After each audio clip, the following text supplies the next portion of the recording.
안녕하세요. 매일 새로운 사연을 전하는 읽어주는 사연 라디오입니다. 구독과 좋아요, 많은 공유 부탁드립니다. 오늘의 사연 시작하겠습니다.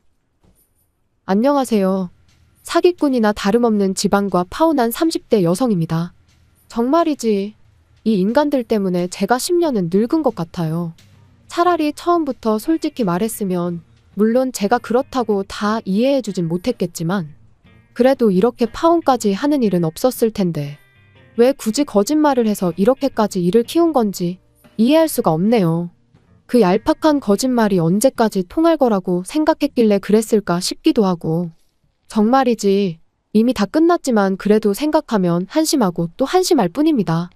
남자친구와 함께한 세월도 아깝고, 어디서부터 어디까지가 진실이었고 또 어디부터 어디까지가 거짓이었는지조차 파악할 수 없기에 더욱 지나간 세월이 아깝고 안타깝기만 하네요. 더 아이러니한 것은 제가 남자친구를 좋아했던 이유가 바로 성실하고 정직하다고 생각했다는 거예요. 남들도 다 그렇다고 하면 할 말 없지만 제가 보기엔 남자친구는 소위 잔꾀를 부리지 않는 사람이었어요. 회사 일이건 회사 밖에서의 일이건 FM대로 했다고 해야 할까요? 그래서 때로는 융통성이 없어도 너무 없다 싶어서 답답한 적도 있었을 정도죠. 하지만 그래도 그런 성격 덕분인지 돈도 1억이나 모았다고 했고, 참고로 저도 모아둔 돈이 1억 정도 있었지만 저는 저보다 남자친구가 그렇게 모은 게 더 대단하다고 생각했어요. 남자친구는 군대도 다녀왔고 이런저런 이유로 저보다 사회생활을 늦게 시작했거든요. 그리고 사실 남자들은 취업하고 나면 술자리부터 시작해서 이런저런 유혹이 많다잖아요. 그런데 그런 유혹에 하나도 흔들리지 않고 착실히 모아온 돈이라고 생각하니 한마디로 남편감으로 딱이다 싶었죠. 그래서 그렇게 결혼 준비를 시작한 건데, 이미 파혼은 했습니다만 그래도 그때를 다시 떠올리니 머리가 아프고 여러 가지로 심란하네요.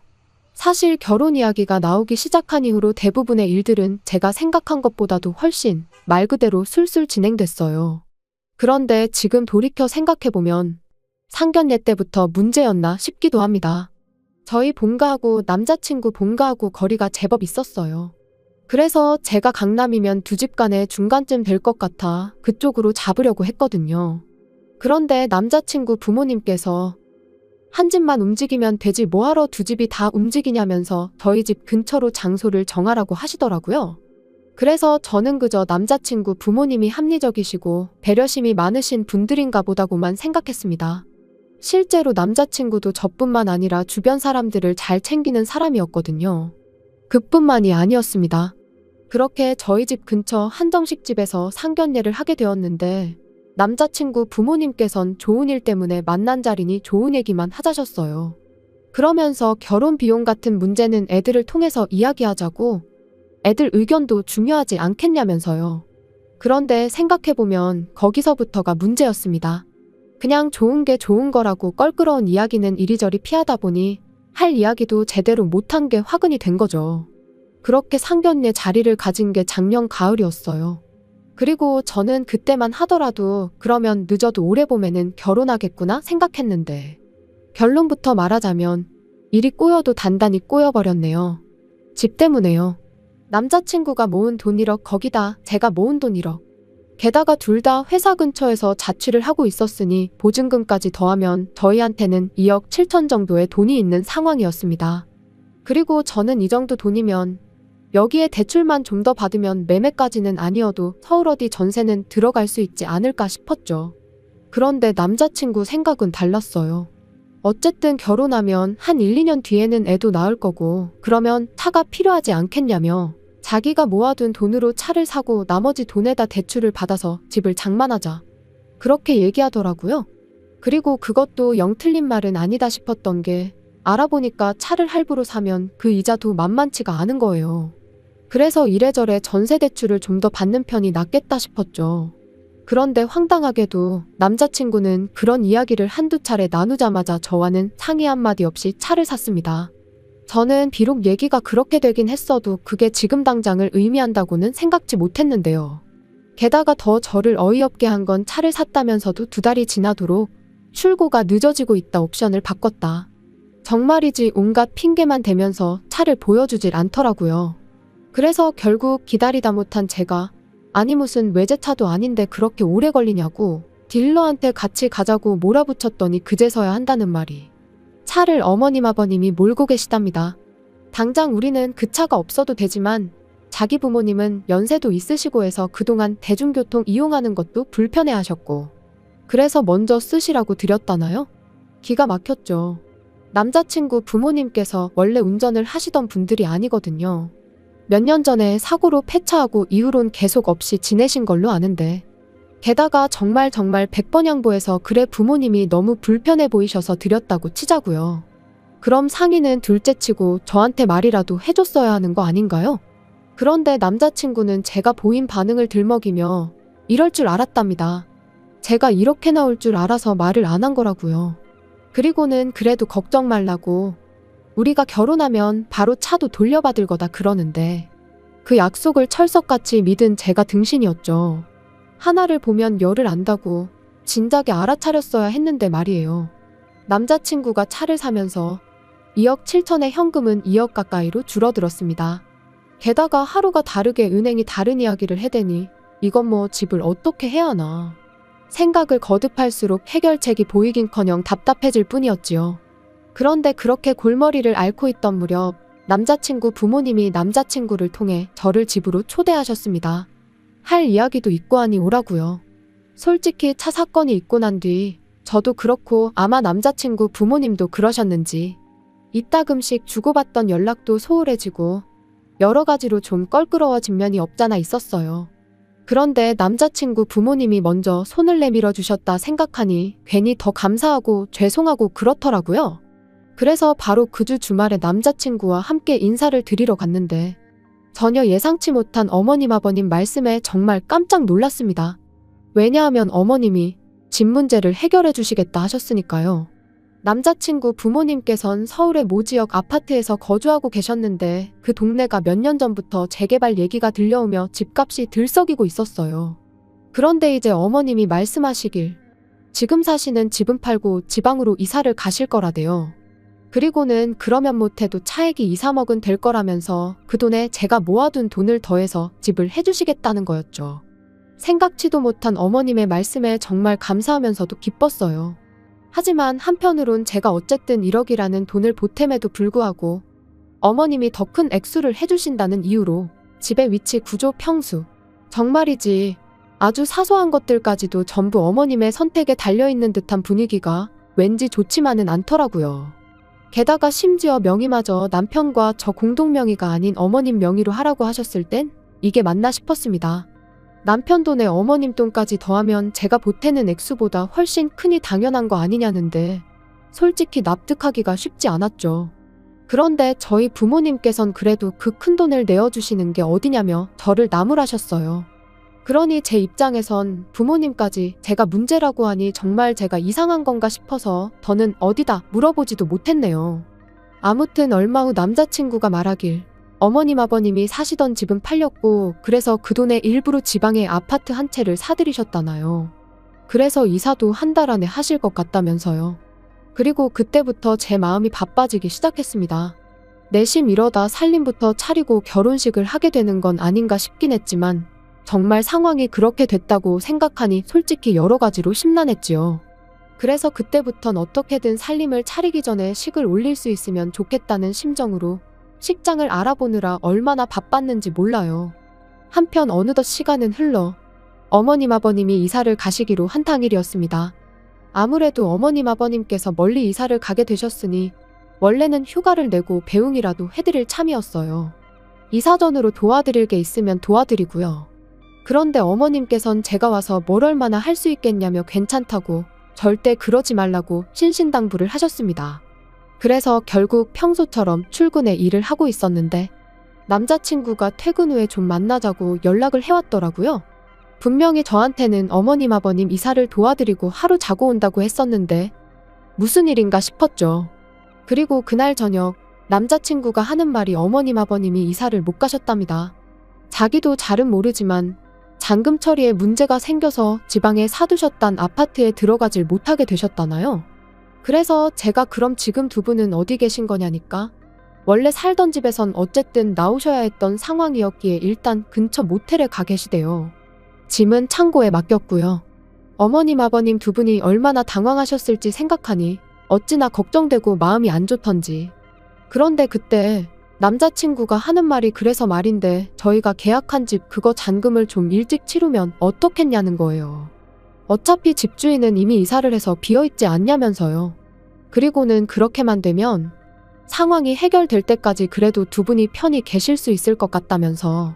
솔직히 기분이 좋지는 않았습니다. 차도 그렇고 이번엔 집까지 번번이 왜 남자친구 부모님이 먼저 개시를 하시게 되는 건가 싶은 게. 하지만 한편으론 어쨌든 상황이 상황인 만큼 제가 이런 이야기를 꺼내면 남자친구 입장에선 서운할 수도 있잖아요. 그래서 그냥 별다른 말은 안 하고 그냥 알아서 하라고 했어요. 그러자 남자친구는 고맙다면서 그러면 일단 제 돈부터 달랍니다. 어머님 아버님이 보태주신다는 돈을 제외하고 제가 보태기로 한 1억을 달라고요. 가뜩이나 기분도 안 좋은데 남자친구가 빚독촉하듯 내놓으라 하니 점점 짜증이 나기 시작했습니다. 그래서 제가 일단 어머님 돈으로 잔금을 치르시게 해라. 그리고 우리가 시골리고 나면 그때 내 돈 1억을 드리는 걸로 하자고 했어요. 그랬더니 남자친구가 순식간에 얼굴이 벌개져서는 이 와중에 너는 부모님 걱정은커녕 계산기나 두드리고 있냐고 화를 내대요. 자기 어머니가 설마 제 돈을 떼어먹을까봐 그게 걱정이냐면서요. 황당했죠 뭐. 그런데 또 한편으론 어쨌든 자기 부모님이 공경에 처했다 생각하니 마음이 급해서 저러나 싶기도 하고. 그래서 일단은 미안하다고 했네요. 그리고는 집주인이랑 먼저 얘기부터 해보라고 나도 생각 좀 해보겠다고요. 그런데 이튿날 아침 어머님이 이따 좀 만났으면 좋겠다고 연락을 해오셨습니다. 그리고 그렇게 약속한 카페로 나갔는데 어머님은 물론이고 아버님 그리고 남자친구까지 나와 있었어요. 아버님이야 그렇다 쳐도 자기도 나오는 자리면 나온다고 말이라도 해주지 않은 생각에 좀 어이가 없었죠. 하다못해 무슨 이야기가 오갈 건지 귀뜸이라도 해주면 저도 나름대로 미리 생각을 좀 정리하고 나올 수도 있었을 테니까요. 아무튼 어머님께선 당신 아들한테 대충 들었지 않냐는 말로 말문을 여시더니 사실은 지방에 사두셨단 아파트에 이사를 못하신 이유가 사기를 당하셔서 그렇답니다. 그런데 제가 신고는 하셨냐니까 갑자기 말끝을 얼버무리시면서 그거 뭐 신고한다고 잡히겠냐 하시는데 아니 돈이 한두 푼도 아닌데 왜 이렇게 쉽게 포기를 하시는지 이해가 안 되더라고요. 게다가 어머님께선 저더러 그런 것까지 제가 신경 쓸 필요는 없다 하시더니 일단 돈이나 당신한테 보내라셨습니다. 그러면 이제 잔금 치르고 당신들이 먼저 들어가 있으시겠다며 대신 뭐 혼수 같은 건 아무것도 해오지 말래요. 창고에 맡겨놓은 당신이 쓰던 가전제품으로 일단 안에 채우고 필요한 가구만 몇 개 사면 된다면서요. 그래서 제가 그게 무슨 말씀이시냐, 언제까지 계실 생각이시길래 그렇게 말씀을 하시냐 했더니 일이 해결될 때까진 있어야 하지 않겠냐는데 신고도 안 하시고 사기친 놈 잡을 생각도 없으신 것처럼 행동하시면서 그런 말씀을 하시니 뭔가 쎄한 게 느낌이 좋질 않았죠. 그래서 그럴 게 아니라 그럼 먼저 어머님 아버님 일부터 해결하자고 했어요. 그게 해결이 되는 대로 저희도 다시 결혼 준비를 하겠다고요.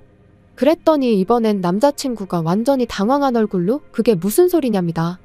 그건 그거고 이건 이거라며 그냥 원래 계획했던 대로 저는 돈 어머님께 보내드리고 일단 상황이 어느 정도 해결될 때까지는 한 집에서 같이 지내면 되는 간단한 문제라면서요. 결국 저는 할까 말까 고민하던 그 말을 입 밖으로 꺼냈습니다. 해결 안 되면 그럼 뭐 언제까지 같이 사는 거냐고요. 그러자 어머님께서 너는 내가 불편하니 난 네가 딸 같아서 하나도 안 불편한데 하고는 웃으시는데 이건 뭐 황당함을 넘어서 소름이 다 끼치더라니까요. 아무튼 결국 제가 생각을 좀 더 해봐야겠다 하며 일단 자리에서 먼저 일어났습니다. 그랬더니 남자친구가 불이 나게 쫓아나와서는 도대체 갑자기 이러는 이유가 뭐냐는 거예요. 그리고는 어머님 아버님하고 같이 살면 솔직히 우리가 손해볼 일은 없지 않냐는데 역시나 한패였던 거지요. 남자친구는 솔직히 그렇게 큰 돈을 보태주시는데 자기가 중간에서 누구 한쪽 편을 들고 그럴 수는 없다더니 까놓고 말해서 같이 살면 살림도 해주실 거고 나중에 아이 낳으면 아이도 봐주실 게 분명하다고. 그러니 따지고 보면 우리한테 훨씬 이득이라나요? 그래서 설마 싶어 한번 떠볼 생각이 하긴 그렇다면서 살짝 동의하는 듯 대답을 했더니 멍청한 인간이 완전히 걸려들어서는 역시 저라면 이해할 줄 알았답니다. 그래서 사실 자기가 자기 부모님한테 처음부터 그냥 사실대로 이야기하자고 했었는데 두 분이 하도 반대를 하셔서 어쩔 수 없이 연기를 좀 할 수밖에 없었다나요. 그리고는 이제 좀 살 것 같네 하는데 아주 부모고 자식이고 한통속으로 똘똘 뭉쳐나나 속여먹을 궁리만 했구나 생각하니 괘씸해서 견딜 수가 없었죠. 남자친구 면상에다 대고 진짜 소름 끼친다고 한마디 하고는 다시 카페로 들어갔습니다. 그랬더니 다행히 아직 어머님 아버님이 자리에 계시더라고요. 그래서 나이 드실 만큼 드셔놓고 그렇게 살지 마시라고 한마디 하곤 아드님하곤 헤어졌으니 그런 줄 아시라 했어요.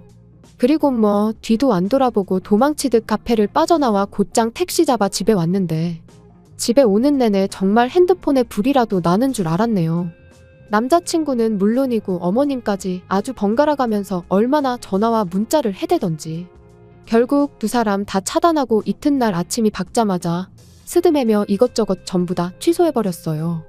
계산해보니까 대충 한 200만 원 정도는 물게 된 것 같던데 인생을 배우는데 들어간 수업료다 생각하기로 했습니다. 이게 만약 결혼하고 나서였으면 영이 하나는 더 붙었을지도 모르는데 그에 비하면 싸게 배운 셈 치려고요. 정말 세상에 공짜는 없다는 걸 이런 식으로 배우게 될 줄은 몰랐는데 아무튼 정신 단단히 차리고 살겠습니다. 긴 이야기 들어주셔서 감사합니다. 오늘의 사연은 여기까지입니다. 구독과 좋아요, 알람 설정해주시면 앞으로 더 좋은 사연으로 찾아오겠습니다. 감사합니다. 감사합니다. 감사합니다. 안녕하세요. 매일 새로운 사연을 전하는 읽어주는 사연 라디오입니다. 구독과 좋아요, 많은 공유 부탁드립니다. 오늘의 사연 시작하겠습니다. 안녕하세요. 정신 나간 아버님 때문에 돌기 직전인 30대 여자입니다. 아무리 그래도 그렇지 어떻게 지 시아버지더러 정신이 나갔다고 하냐, 너야말로 정신이 나간 것 같다 하시는 분들도 계시겠지만 제 사연을 들어보시면 다들 제가 왜 이렇게 극단적으로 이야기를 하는지 이해를 하실 거예요. 나이를 먹었으면 나이값을 하라는 말이 왜 있는지 제가 정말 저희 아버님을 보고선 뼈저리게 깨달았다니까요. 하긴 저희 아버님이 나이값만 못하시는 게 아니고 솔직히 남편한테 말은 못했지만 아예 인간 같지가 않을 때도 많았어요. 아무튼 이런 이야기를 혼자만 알고 있자니 기가 막히고 그렇다고 지인들한테 하자니 제 얼굴에 침 뱉기 같기도 하고 그래서 이렇게 사연을 보내니 들어보시고 한번 판단 좀 해주세요. 혹시 제가 너무하다 싶으시면 질책해 주셔도 좋고요. 일단 남편하고 저는 지인의 소개로 만났어요. 딱히 연애에는 관심이 없어서 직장과 집만 오가던 저를 안타깝게 여긴 지인이 한번 만나보기나 하라며 만들어준 자리였지요. 거절하기도 뭐하고 조금 궁금한 마음도 있다 보니 못 이긴 척 나간 자리였는데 웬걸요. 남편이랑 처음부터 대화가 너무 잘 통하는 거예요. 그래서 2번, 3번 만나다가 정식으로 교제를 시작했습니다. 그리고 사귀면서 알게 된 건 저희 남편이 요즘엔 그렇게 보기 힘들다는 개천에서 난 용이었단 거였죠. 소위 깡촌이라 불리는 시골에서 나고 자란 데다가 아버님께서 남편 역할, 아버지 역할 뭐 하나 제대로 하신 게 없으셨다 보니 어머님이 농사도 지으시고 다른 집 일도 도와주시고 한마디로 실질적인 가장의 역할을 하시며 남편 뒷바라지를 해주셨다나요? 그리고 그런 상황을 일찍이 깨달은 남편은 죽어라 공부해서 소위 사람들이 말하는 출세를 한 거였고요. 누가 그러대요. 개천에서 난 용하고 결혼하면 개천으로 빨려 들어간다고. 그리고 아닌 게 아니라 제가 결혼한다는 이야기를 꺼냈을 때 주변에서들 얼마나 말렸는지 몰라요. 결혼은 연애하고 달라서 남편감 하나만 보면 안 된다고. 부모님 노후도 생각해야 하고 재산도 봐야 하고 결혼은 현실이라면서 말이죠. 그리고 저도 그 말이 아주 틀린 말이라곤 생각치 않습니다. 하지만 그렇다고 조건만 따지느라 사랑하는 사람을 놓칠 수는 없는 노릇이잖아요. 그래서 여러 사람의 만류에도 불구하고 결국 저희는 부부의 연을 맺었네요. 그런데 실은 제가 사람들에게 말하지 않은 이유가 하나 더 있는데 제가 결혼을 결심하게 된 이유에는 저희 어머님도 있었습니다. 남편에게 프로포즈를 받고 얼마 지나지 않아 처음 시댁에 인사를 드리러 가던 날이었어요. 전날 남편하고 같이 사둔 어머님 아버님 선물을 챙겨서는 이른 아침부터 4시간을 달려내려 갔는데 제가 너무 긴장을 했었는지 안 하던 참을미를 다하고 정말이지 컨디션이 말이 아니었거든요. 그리고 그런 저를 보신 어머님께선 서울 아가씨가 여기까지 오느라 고생이 많았다며 계속해서 이거 먹어라 저거 먹어라 권하시기만 하실 뿐 부엌 근처에는 아예 얼씬도 못하게 하셨습니다. 그뿐인가요? 제가 가져간 선물들을 보시고는 고맙다 잘 먹겠다. 솔직히 그렇게 비싼 것들도 아니었는데 어찌나 좋아해 주시던지 나중엔 제가 다 민망할 지경이었죠. 그리고 이후로도 정말 생일상 같은 점심상도 차려주시고 서울에 올라올 땐 저희 부모님 가져다 드리라며 말린 나물을 비롯해서 이것저것 한 보따리 챙겨주셨으니 이런 어머님 밑에서 자란 남편이라면 더더욱 확신을 가져도 되겠다 싶더라고요. 그래서 그때 정말 확실히 결혼을 결심했네요. 하지만 하늘도 무심하시지. 저희가 식을 올리고 얼마 지나지 않았을 때였어요. 평소처럼 회사에 출근해 일을 하고 있는데 남편에게서 전화가 오대요. 참고로 저희는 평소에 특히나 서로 일하는 시간에는 자주 연락을 주고받는 타입이 아니에요. 그렇다 보니 남편이라고 핸드폰에 뜬 순간 본능적으로 무슨 일이 생겼나 싶었습니다. 그리고 아니나 다를까 전화를 받으니 남편이 다급한 목소리로 지금 어머님이 병원에 계시다며 내려가 봐야 할 것 같다는 거예요. 그래서 저도 일단 회사에 반차를 내고 불이 나게 어머님이 계시다는 병원으로 향했지요. 그리고 그렇게 도착한 병원에서 보게 된 어머님의 상태는 제가 예상한 것보다 훨씬 안 좋았습니다. 의사도 저희 부부에게 마음의 준비를 하란 식으로 얘기를 했을 정도였으니까요. 그런데 그런 와중에 저희 부부를 더 힘들게 한 건 아버님이 보이신 태도였어요. 어머님이 그렇게 누워 계신데 무슨 생각이신 건지 어디서 아이스 커피는 사오셔가지고 그걸 쪽쪽 빨아드시면서 전화로 합의금은 얼마나 받을 수 있을지 여기저기 물어보고 계셨거든요. 아무리 남녀간에 정없이 자식 때문에 살았다고 해도 같이 산 세월이 있는데 어떻게 저럴 수가 있나 싶은 게 솔직히 사람 같지도 않대요. 참고로 남편에게 듣기론 아버님이 도박 문제, 여자 문제로 그렇게 일평생 어머님 속을 썩이셨는데 그럼에도 불구하고 어머님이 끝끝내 이혼을 안 하신 건 어머님이 아버님을 버리면 아버님이 그 길로 저희 남편한테 가서 행패를 부릴 게 불보듯 뻔하다고. 그래서 안 하신 거라고요. 그런데 결국 어머님만 불쌍하게 됐으니 정말 신이 있긴 한 건가 싶더라니까요. 한편 어머님은 입원한 지 6일째 되던 날 세상을 떠나셨습니다. 그리고 황당하게도 아버님께선 당연하단 듯이 저희 집에서 지내시겠다며 고집을 부리기 시작하셨죠. 네 엄마도 없는데 내가 그 시골에서 혼자 어떻게 지내냐면서요. 그런데 문제는 그 무렵 저도 남편도 말 그대로 힘이 없었어요. 그런 아버님하고 옥신각신 실랑이를 할 여유도 없었고요. 그래서 마음대로 하시라고 했습니다. 와서 계시려면 계시라고요. 그런데 그렇게 올라오신 지 한 3주나 지났나. 아버님이 정말 크게 역성을 내셨습니다. 당신이 와 있는데도 저희 둘 다 나 몰라라 하고 저희 할 일만 하는 게 싸가지가 없다면서요. 그리고 그런 아버님의 말씀에 당연히 저희가 억울할 수밖에 없었던 게 그럼 뭐 회사를 관두기라도 했어야 하나요? 게다가 아버님이 좋은 일로 저희 집에 와 계시는 게 아니고 어머님이 돌아가셔서 혼자 못 지내시겠다고 와 계셨던 건데 그런 아버님을 모시고 여기저기 놀러라도 다녔어야 하냔 말이죠. 그래서 제가 결국 아버님께 너무하신다고 한마디 했어요. 아무리 죽은 사람만 불쌍하다지만 며칠이나 지났다고 심심하다 그런 소리를 하시냐고. 어머님한테 미안하지도 않으시냐고요. 그랬더니 아버님이 말씀하시길 네 시애미가 나 때문에 죽었냐입니다. 내가 운전해서 내가 차로 받았냐면서요. 그리고 서슴없이 그런 막말을 퍼부으시는 동안 목에 핏대는 한껏 세워서 소리를 지르시는데 정말 사람 맞나 싶은 거예요. 그래서 아버님께 정말 더는 같이 못 지내겠다고 내려가시라고 했습니다. 그랬더니 안 가신대요.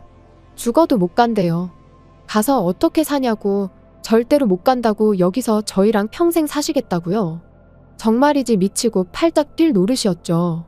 그런데 그때 저희 남편이 얼마 주면 가실 거냐 했습니다.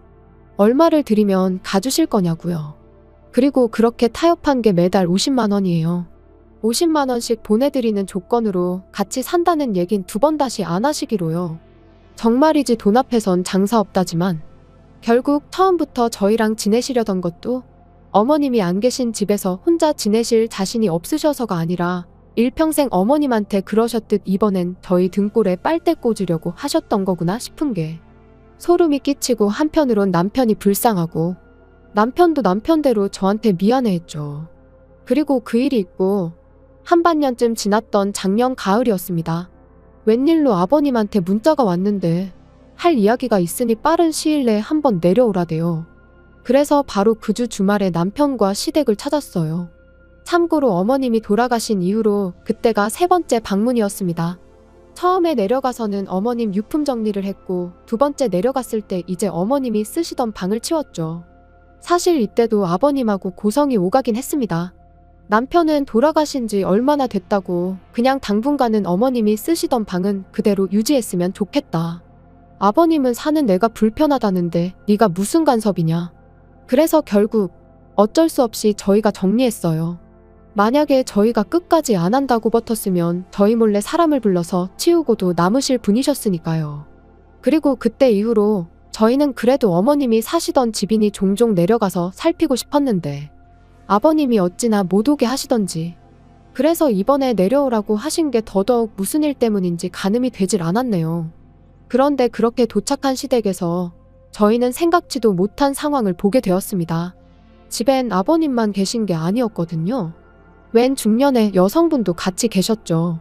그리고 저희가 누구라는 눈빛으로 그분을 쳐다보니 아버님께서 저희더러 새엄마랍니다. 당신하고 결혼할 여자니까 저희한텐 새엄마라고요. 기가 막히대요. 재혼도 그렇고 새엄마는 무슨 새엄마. 정말 어처구니가 없더라니까요. 그리고 몇 분이나 지났나. 남편이 한숨을 푹 내쉬더니 어머니 돌아가신 지 얼마나 됐다고 재혼이냐며 아버님한테 물었습니다. 창피하지도 않으시냐고요. 그런데 아버님은 내가 죄졌냐, 내가 왜 창피하냐 하시더니 니들이 나 데리고 살 것도 아니면서 왜 못하게 하냐고 소리를 지르시대요. 그리고 솔직히 그땐 아버님 말씀도 일리가 있다 싶기도 했어요. 진짜로 저희가 모시고 살 것도 아니고 옛말에 10명의 자식이 악처보다 못하다잖아요. 그래서 결국 재혼을 하고 말고는 아버님 결정에 따르기로 했습니다. 다만 호칭은 여사님으로 새어머니니 뭐니 그런 건 못한다고 했죠. 그랬더니 아버님도 더는 별 말씀 안 하시대요. 그리고 정확히 한 달 뒤 아버님은 여사님과 살림을 차리셨습니다. 혼인신고도 하셨고요. 솔직히 혼인신고까지 하신 걸 알고 나서는 정말 말이 안 나왔어요. 그 나이에 그냥 사시면 되지 뭐 한다고 혼인신고까지 하셨나 싶기도 하고 여러 가지로 이해할 수도 이해하고 싶지도 않았죠. 남편도 미쳤다고 노망이 난 게 분명하다며 분을 삭히지 못했고요. 그런데 얼마 안 가 왜 그렇게 혼인신고를 서두르셨는지 이유를 알게 되었습니다. 한 달쯤 지났을까 아버님께서 저한테 연락을 해오셨어요. 참고로 이 무렵엔 아버님한테 오는 연락을 무시하진 않았지만 저희가 먼저 하는 법은 없었습니다. 말 그대로 무소식이 희소식이다 생각하고 산 거죠. 그리고 아버님도 당신이 용건이 있을 때나 연락을 해오셨지 저희에 대해 뭐 궁금해하시고 그런 건 없으셨어요. 아무튼 연락이 왔는데 하시는 말씀이 제 신우가 결혼을 한다나요? 그런데 저희 남편은 외동이란 말이죠. 그래서 무슨 말씀이시냐 물으니까 이렇게 말귀를 못 알아듣는다며 타박을 하시는데 그제서야 아버님과 재혼한 여사님한테 딸이 하나 있다는 게 생각났습니다. 저보다 4살 어린 아가씨였죠. 신우라는 호칭이 거북스러웠지만 아버님하고 통화가 길어지는 것도 원치 않았기에 아 그러냐고 축하한다고 전해주세요 했습니다. 그랬더니 아버님께선 저더러 직접 하라며 그래서 말인데 돌아오는 주말에 상견례가 잡혔으니 남편하고 내려오래요. 그래도 번듯한 직장 다니는 저희가 나가야 우리 쪽 어깨에 힘이 좀 들어갈 것 같다면서요. 그리고 그날 밤 퇴근한 남편에게 아버님이 하셨던 이야기를 전하니 남편이 답답한지 자기 가슴을 내리치면서 진짜 미쳐도 곱게 미쳐야 하는 거 아니냐고 자기 아버지인데도 불구하고 아주 신랄하게 욕을 하대요. 그리고 저도 오죽하면 저러겠나 싶어서 같이 호응만 했지 말리진 않았어요. 솔직히 가야 하나 말아야 하나 고민이 많았습니다. 왜 우리가 생판 남이나 다름없는 모녀 길을 살려주려고 그 먼 곳까지 가야 하나 싶었고 아버님이 너무 미워서 가기 싫은 것도 있었죠. 그런데 어째서인지 남편이 가자더라고요. 가서 그 아가씨랑 결혼할 남자한테 적어도 자기 아버지가 어떤 사람인지 말이나 해줘야겠다면서 말이에요. 그리고 저는 엄밀히 따지면 그 아가씨는 죄가 없지 않나 싶어서 저희 남편의 생각이 썩 마음에 들진 않았습니다. 하지만 또 한편으론 제가 무슨 선생님도 아니고 남편한테 옳고 그름을 논할 상황인가 싶대요. 솔직히 아버님이 일을 이 지경으로 만들었다 싶은 생각도 들었고요.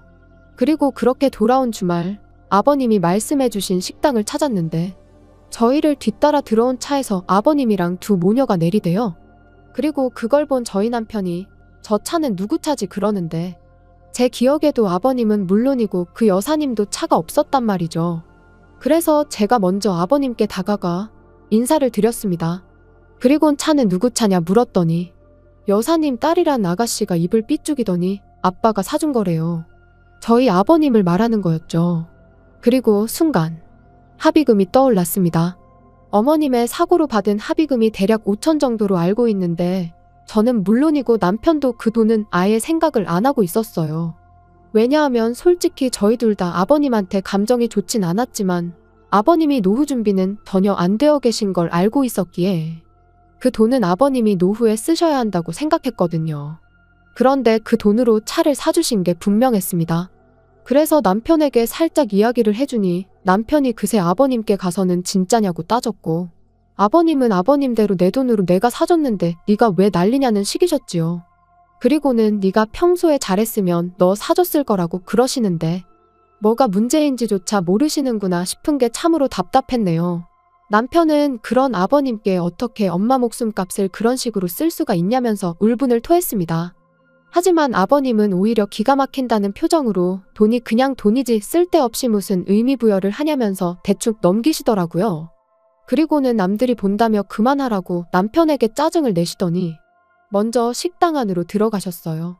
그리고 그렇게 상견례 자리에 참석을 했는데 솔직히 저희랑 상관도 없는 이야기다 보니 무슨 이야기를 주고받든 말든 신경도 안 쓰고 있었습니다. 그쪽에서도 어느 정도 상황은 아는지 저희한테 딱히 말을 건다거나 그런 건 없었고요. 그런데 결혼 비용 이야기가 나오니까 아버님이 한 5천 정도는 해줄 수 있다는 식으로 말씀을 하시대요.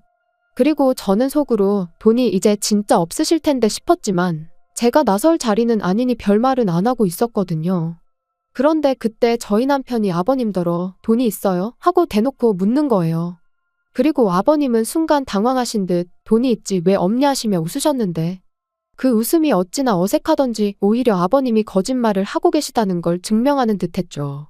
그리고 그런 아버님의 반응에 남편은 다시 한번 돈이 어디서 났냐고 돈이 있을 리가 없다.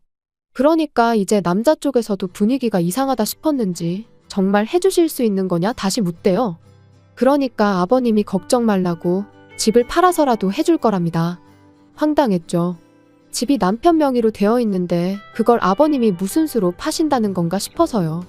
그리고 아니나 다를까 남편도 내 집인데 그걸 아버지가 무슨 수로 파신다는 건지 모르겠지만 한번 제주껏 팔아보시라고 그러더니 우리 먼저 일어나겠다며 제 손을 잡아 끌더라고요. 그리고 그날 저녁 아버님한테 전화가 와서는 말 그대로 난리가 났어요. 저희 때문에 결혼 깨지게 생겼다고 어떡할 거냐고요. 그러면서 저희더러 책임지라는데 기가 막혔죠. 그리고 그때 남편이 저조차 생각지도 못한 이야기를 꺼냈습니다. 아버지 말씀대로 집을 팔아야겠다나요? 그리고 그런 남편의 말에 아버님 목소리에서도 순식간에 화색이 도는 듯 했습니다만 남편이 바로 덧붙이기를 그러니까 집 좀 비우시래요. 집 팔 거니까 여사님이랑 나가시란 거였죠. 그리고 그때부턴 아버님이 스피커폰이셨는지 여사님까지 소리를 지르고 말 그대로 엉망진창이 따로 없었어요. 우리더러 길거리로 나앉으라는 거냐면서 절대로 안 된다고 못 나간다고. 그러더니 아버님한테도 사기 결혼이네 어쩌네 뭐 둘이 싸웠다 저희한테 욕을 했다. 정신이 하나도 없더라니까요. 하지만 결론은 집은 팔았고 이렇게 표현하기 그렇지만 아버님하고 여사님도 내보냈습니다. 정확히 말하면 안 나가려고 버티는 두 사람이 여행을 간 걸 알게 되면서 그 사이에 집 팔고 두 사람 짐은 그 딸이라는 사람한테 보내버렸죠. 그랬더니 저희 집으로 아버님이 쫓아오셨는데 끝까지 안 나가고 경찰 불렀더니 아버님도 포기하셨는지 그냥 가시대요. 그런데 아버님 성격에 또 언제 무슨 짓을 하실지 모르기에 저희도 이사를 하는 쪽으로 지금 결정을 내린 상황이에요. 그리고 뭐 그때 보니까 벌써부터 아빠니 딸이니 하고 잘 지내시던데요 뭐. 저희 남편은 그냥 아버님 일이라면 이제 치가 떨려서 돌아가셨다고 해도 아무렇지도 않을 것 같답니다. 그리고 저는 뭐 남편이 그렇다는데 굳이 나서고 싶은 생각도 없어요. 다 큰 성인인데 알아서 하겠죠 뭐. 괜히 어설프게 나서서 제 팔자 제가 꼬고 싶은 생각은 요만큼도 없으니까 앞으로도 그냥 남편이 하자는 대로 하는 게 베스트일 것 같네요. 긴 이야기 들어주셔서 감사합니다. 오늘의 사연은 여기까지입니다. 구독과 좋아요, 알람 설정해주시면 앞으로 더 좋은 사연으로 찾아오겠습니다. 감사합니다. 감사합니다. 감사합니다.